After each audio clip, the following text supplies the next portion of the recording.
I don't think मेरे लिए entertainment कभी एक ऑप्शन था. मुझे नहीं लगा कि आई कुड एवर. इनफैक्ट मुझे लगा कि डैड नहीं चाह रहे थे कि मैं इसमें आऊँ. काफ़ी इनसिक्योरिटीज़ थी about myself, about my appearance. People know me for me, तो वो मुझे अच्छा लग रहा है. मेरी लाइफ का एक पर्पस है to be a mother also. हाँ, मैं जब भी काम पे जाती हूँ कोई ना कोई किसी सबके पास एक कहानी होती. जॉनी सर हम लोगों ने शूटिंग किया और मैं कॉस्ट्यूम कर रहा था. हाँ. मैं कॉस्ट्यूम कर रहा था, जॉनी सर का कॉस्ट्यूम मैंने किया मैडम. मैंने किया था भैया 10 साल पहले. मैंने किया मैडम, मैंने इस्त्री किया जॉनी सर का शर्ट और जॉनी सर ने मुझे बोला थैंक यू. फिर उन्होंने मुझे गले लगाया. Hey guys, welcome back to the Motormouth Show. It's me Sonal Kaushal and आज मैं इतनी एनर्जेटिक इसलिए हूँ क्योंकि हमारी जो गेस्ट है वो सुपर एनर्जेटिक, सुपर टैलेंटेड है. Jamie Lever, welcome to the Motormouth Show. Thank you so much for having me. क्या हाल है? बढ़िया, एकदम एकदम good. I am living my best life right now. Wow. How? I said wow. How? I think I've been in working for now 12 years and finally मुझे ऐसा लगता है कि somewhere in my career मैं बहुत relaxed हूँ अभी. Relaxed वैसे नहीं कि भाई कुछ नहीं करना, मतलब it's like it's a good sweet spot, in my career. I feel comfortable, and people know me for me, तो वो मुझे अच्छा लग रहा है. एक ये बहुत होता है ना कि अगर पेरेंट्स ज़्यादा पॉपुलर हैं तो फिर ऐसे लोग बोलते हैं अरे ये तो जॉनी लीवर की बेटी है. But now I am sure लोग बोलते होंगे अरे ये तो जेमी लीवर है. मुझे सबसे बड़ा किक इस बात से मिलता है कि अब मैंने, आज सुबह की बात है शायद, मैंने कुछ पोस्ट किया था कल की बात है, कुछ पोस्ट किया था एंड नीचे कमेंट आया इज़ ही योर फादर. मुझे इतनी खुशी हुई ना सोना टू सी दैट कि I was like okay, they are seeing me as a different person. ये अलग एक आर्टिस्ट है, ये कुछ कर रही है अपना. एंड अच्छा लीवर, अच्छा she might be connected to him, that's why it makes sense. तो वो मेरे लिए बहुत बड़ा, it's a big achievement if people are thinking कि और they don't know and they see me as just me. लेकिन ना बचपन में क्या होता था, मतलब देखो दो तरह के बच्चे होते हैं. एक वो जो कहते हैं, जो सोचते हैं यार नहीं मुझे अपने पेरेंट्स के नाम से नहीं जानना, कोई मुझे ऐसे ना पहचाने. और दूसरे टाइप के बच्चे होते हैं जो कहते हैं ये तो जो पता है मेरा बाप कौन है. हाँ, ब्रैग करते हैं. तो स्कूल में ऐसे होता था कि मैं बहुत शाय होती थी और मुझे नहीं पसंद था कि कोई मुझे एक्स्ट्रा अटेंशन दे या कोई मेरे से आकर बात करे. और आई वॉज वेरी शाय, मेरे कम ही दोस्त थे. काफ़ी इनसिक्योरिटीज़ थी about myself, about my appearance. बोलने से कतराती थी, डरती थी. I didn't know how to make a conversation. तो ये सारी चीज़ें थी. तो मैंने कभी किसी को बताया ही नहीं. मेरे स्कूल में जो मेरे क्लासमेट्स थे, जो मेरे साथ 10 साल तक मेरे साथ थे, from first standard to 10th standard, उनको 10वीं तक नहीं पता था that I am John Lever's daughter. क्या बात कर रहे हो? नहीं, कुछ जो मेरे एक आध दोस्त थे उनको नहीं पता था और कुछ लोगों को पता था because we went to one of those जैसे अंबानी स्कूल है ना जहाँ सारे सेलिब्रिटी के किड्स जाते, वैसे हमारा स्कूल वैसा था. अच्छा. और lot of Bollywood celebrity kids would go there. मतलब लोगों को पता ही था कि अच्छा ये किसी की बेटी होगी या ये अच्छा Govinda's daughter is there. Masaba was in my school.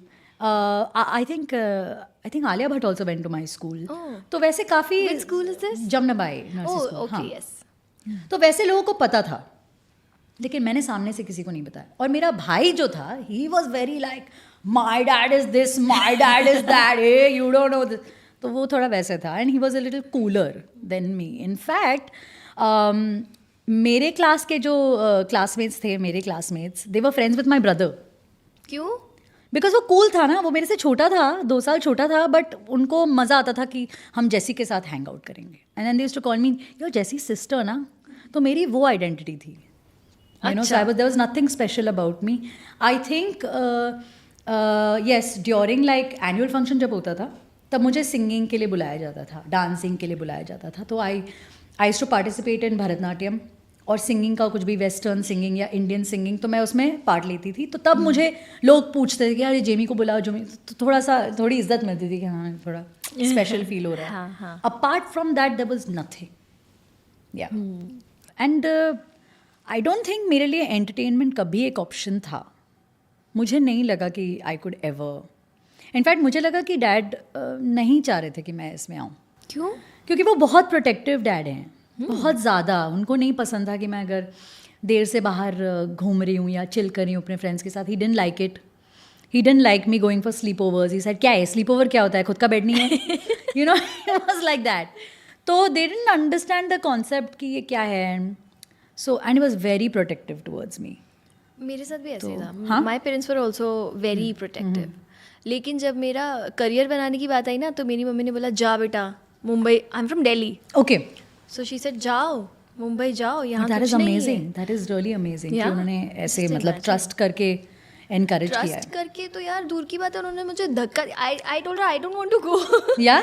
या because I was maybe I was afraid कि मैं Yeah. कैसे करूँगी, क्या होगा. I was just Obviously 21 different 22. cities. तो and I was happy, I was satisfied, I was working there as well. Yeah. Delhi में भी आई वाज वर्किंग. तो मैंने कहा मुझे नहीं जाना. मम्मी ने बोला जा, यहाँ दिल्ली में कुछ नहीं है, मुंबई में ही है. And she is an announcer, she was an announcer. Oh, I see. So she knew कि इसका मुंबई में ही है Yeah. सब कुछ. I think dad को because being in the industry उन्होंने देखा है ना कि कैसा माहौल था. वो नहीं चाह रहे थे कि एज अ फादर वो अपनी बेटी को उस चीज़ में भेजें. आई थिंक पहले काफ़ी रफ एंड टफ हुआ करता था, अभी काफ़ी चीज़ें चेंज हो गई हैं. यू नो एक सिस्टम है, एक एजेंसी है, कास्टिंग डायरेक्टर्स हैं, यू नो एक सिस्टम है. पहले थोड़ा सा it was just very rough and tough. कोई भी कहीं भी बैठ रहा है एंड यू नो प्रॉपर जैसे वैनिटी वैन्स नहीं होते, चेंजिंग रूम्स नहीं होते. तो there were lot of things, बहुत सारे फैक्टर्स थे. And he didn't like how people spoke on set.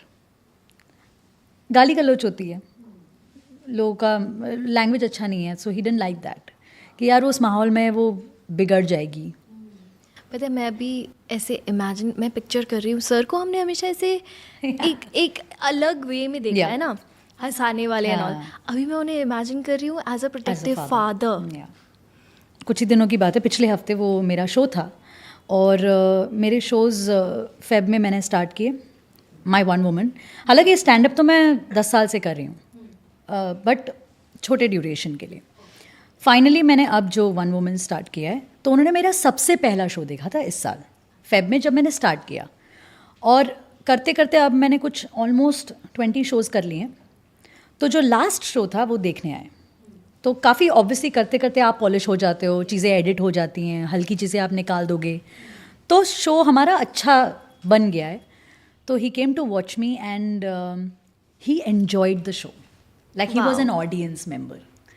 And he came back stage and he said बहुत अच्छा था. एंड वो मुंह पे कभी तारीफ़ तो करेंगे नहीं, but I asked my mother कि अगर उन्होंने मेरे पीछे कुछ बोला है तो शी सेड कि you no he was very happy. And he said ठीक है अभी संभल गई है, अभी मुझे संभालने की ज़रूरत नहीं है. Yeah he is like I don't need to now tell her, she is doing her thing, she knows what she is doing. तो मेरे लिए वो बहुत ही इट्स अ बिग अचीवमेंट कि मैं वहाँ पहुँच गई हूँ. इसलिए आई थिंक मैं रिलैक्स, जैसे मैंने पहले बोला कि आई फील रिलैक्स्ड नाउ. जबकि पहले दिन से जब व्हेन आई स्टार्टेड तब से एक प्रेशर होता था कि डैड के नाम को संभालना है, यू नो लोग क्या बोलेंगे, ठीक से बात करूं, मेरी लैंग्वेज अच्छी होनी चाहिए, या यू नो मेरा बिहेवियर अच्छा होना चाहिए लोगों के साथ भी. बिकॉज ऑन स्क्रीन तो डैडी का इमेज है ही, बट ऑफ स्क्रीन भी है. हाँ, मैं जब भी काम पे जाती हूँ कोई ना कोई किसी यू नो सबके पास एक कहानी होती. जॉनी सर हम लोगों ने शूटिंग किया और मैं कॉस्ट्यूम कर रहा था. वो मैं कॉस्ट्यूम कर रहा था, जॉनी सर का कॉस्ट्यूम मैंने किया मैडम, मैंने किया था वो 10 साल पहले मैंने किया मैडम. मैंने इस्त्री किया जॉनी सर का शर्ट और जॉनी सर ने मुझे बोला थैंक यू. फिर उन्होंने मुझे गले लगाया, फिर उन्होंने मुझे दिया थोड़ा सा. हर एक के पास एक कहानी होती है. So I feel like I am responsible. You know on set तो मुझे प्रूव करना है, but off set also I have to be that person to show yes कि मेरी यू नो जो संस्कार उन्होंने मुझे दिया, I have to carry all that forward. So it's a lot, but अब जाके I feel like yeah he is proud of me कि you know the person that I have become today, he is proud of that. या और girlfriend boyfriend के मामले में भी वो बहुत स्ट्रिक्ट है. उनको कुछ पता तो है नहीं. तो हम नहीं, बात ही इज़ ना नॉट करें. Involved actually. Really? वो आई थिंक वो बहुत ऑकवर्ड कॉन्वर्सेशन है हमारे लिए. तो मैंने कभी बोला नहीं. तो वो और बोलते नहीं है शादी के लिए या हाँ बोलते हैं, ऑफ कोर्स उनका तो मन है कि I should have a partner, मेरी भी फैमिली हो. बट हमारे आई डोंट नो, पता नहीं सोनल, हमारे by default conversations you know काम के इर्द गिर्द ही होते हैं हमेशा. It is always work first. तो वो सारी चीज़ें इट्स लाइक हमने इतना ध्यान नहीं दिया, बट साइलेंटली सबको है स्ट्रेस. ऑब्वियसली मेरी मम को तो दुनिया भर का स्ट्रेस है, like any mother, but I think they talk, वो आपस में उनकी बातें होती हैं अबाउट फैमिली एंड ऑल, या इज शी डेटिंग एनीबडी या ऐसा कुछ, बट आई डोंट थिंक हमने कभी ओपनली बात ही नहीं की उस बारे में, नहीं. एंड वो थोड़े से कंजर्वेटिव हैं उस मामले में, थोड़े ट्रेडिशनल हैं, तो मुझे नहीं लगता कि मैं बात कर भी पाऊँगी, थोड़ा सा ऑकवर्ड होगा मेरे लिए. But is this on the cards, marriage? Do you want to get married? Yeah, definitely. I really want to have a family. For me, मुझे लगता है कि मेरी लाइफ का एक पर्पस है to be a mother also. Wow. Someday. I think it is the most beautiful thing. Yes. And I'm so happy for you. Thank you. I am genuinely very happy for And you. you can see my smile when you Yeah. said you want to be a mother, because I'm so happy. Yeah. Because I meet a lot of girls who say कि यार, some of them say मुझे शादी नहीं करनी, some of them say मुझे baby नहीं चाहिए, and I feel so bad कि यार ये इतनी beautiful feeling है It ना, is, हाँ. शादी and बच्चा दोनों. Yeah, I agree. I believe in the institution of marriage. मैं बहुत उसमें विश्वास करती हूँ, and because I'm a very spiritual person, तो हमारे बाइबल के टीचिंग्स भी वो है that you should not be alone, you should have a partner. तो एडम के लिए ईव बनाई गई थी, तो I believe that there is an Adam for me, तो I am looking forward to that phase, वो भी आएगा. अब ये फेज़ है जब मुझे काम पे फोकस करना है, and I think I am at a good place, जैसे मैंने कहा, काफ़ी बिजी हूँ अभी फ़िलहाल काम में, but I can't wait to enjoy that time जहाँ कोई मेरा पार्टनर होगा और मेरी फैमिली होगी. एंड जैसे मैंने कहा, मेरी लाइफ का पर्पस है to be a mother, and I will have a child one day. Wow, So I'm beautiful. positive about it. I'm also waiting for it. Yeah. Because पता है That'll be fun. when once you get married, तो ना दो लोगों के stars साथ में आते हैं. I believe हाँ. कि दो लोगों के स्टार्स साथ में आते हैं, हाँ. and और अच्छी चीज़ें होती हैं. You हाँ. start prospering. It is just for me right now difficult है इमेजिन करना कि वो पार्टनर कैसे होगा, बिकॉज मेरी लाइफ बहुत ही यूनिक है. क्यों? एक तो अनप्रडिक्टेबल है, कभी काम आ जाता है, कभी कुछ करना है, और मुझे ना रूटीन में रहना बिल्कुल नहीं पसंद. अच्छा. I hate routine things. मैं 9 to 5 जॉब कर चुकी हूँ 1 साल, तो मुझे वो ऐसे आई जस्ट कांट, मैं नहीं बैठ सकती एक जगह पर, मैं बोर हो जाती हूँ. तो मुझे ऐसा लगता है कि I have to keep changing. काम में भी मुझे, if you can see my work, कितनी वैरायटी है. अब मैं स्टैंड अप शोज़ कर रही हूँ, लेकिन साथ साथ एक वेब सीरीज़ की शूटिंग कर रही हूँ, फिर मैं डिजिटल प्रोजेक्ट्स कर रही हूँ, फिर कुछ और कर रही हूँ, तो काफ़ी वैरायटी है. तो मेरे लिए बहुत एक्साइटिंग हो जाता है. कल सुबह उठ के हम फोटोशूट करेंगे, फिर परसों हम ये करेंगे, तो it is very exciting for me. तो इट्स लाइक वो उस स्ट्रक्चर में किसी का फिट होना, इट इज़ लाइक मेरे लिए इमेजिन करना थोड़ा डिफिकल्ट है कि कोई समझे ये पागलपन को कैसे हैंडल किया जाए. तो आई डोंट नो, आपके हस्बैंड मैनेज कर रहे हैं? कर लेगा. I'll tell you. जब मेरी शादी की बात चल रही थी ना, so मेरी अरेंज मैरिज है. अच्छा. ठीक है. तो my mother always use to say कि ना कोई इंडस्ट्री से होना चाहिए, कोई इंडस्ट्री का होना चाहिए. तो मैं मम्मी को बोलती थी ऐसे एकदम, जैसे वो एक एज होती है ना जब हमें लगता है कि आपको कुछ नहीं पता, तो मैं बोलती थी अरे मम्मी, जिसको संभालना होता है ना वो संभालता है रिश्ता, चाहे वो इंडस्ट्री से हो, कहीं से भी हो.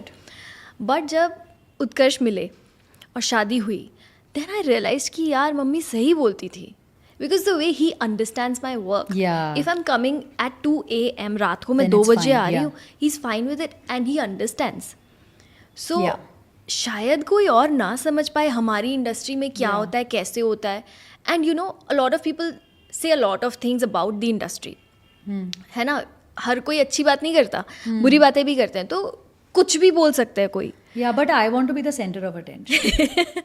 मुझे नहीं चाहिए कोई इंडस्ट्री से हो फिर उसको अटेंशन देना पड़े. नहीं यार, I want to be the centre of attention, because मुझे लगता है मेरी लाइफ का इतना एक फेज था जहाँ I was in the background. अब जाके मुझे अच्छा लग रहा है, you know, when people are looking at me, when people are appreciating me, मुझे मज़ा आ रहा है उस चीज़ में.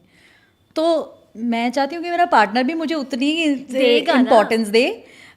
तो इसलिए मेरा मानना है कि हाँ, ये जो आपका लॉजिक है वो बिल्कुल सही है, because everybody tells me that कि हाँ इंडस्ट्री का होगा तो दे विल बी अंडरस्टैंडिंग और फ्लेक्सिबिलिटी होगी और वो सब वो है. बट मुझे ऐसा लगता है कि अगर कोई और फील्ड का हो तो एक शायद stability is something that I want, क्योंकि you know how our line is ना, कोई स्टेबिलिटी नहीं है, कभी कुछ हो रहा है, कभी कुछ नहीं हो रहा है. तो एक कोई बंदा हो जो स्टेबल रहे, जिसका एक स्टेबल एक चीज़ चल रही है, then he should be like okay, you know, the person I can rely on. पता है जब प्यार होगा ना तो फिर वो ये नहीं देखेगा कि वो इंडस्ट्री से नहीं है. आई गेस या एंड जितनी वो आपको अटेंशन देगा आप भी उसको उतनी ही अटेंशन दोगे, out of love. I am telling you. yeah which I do.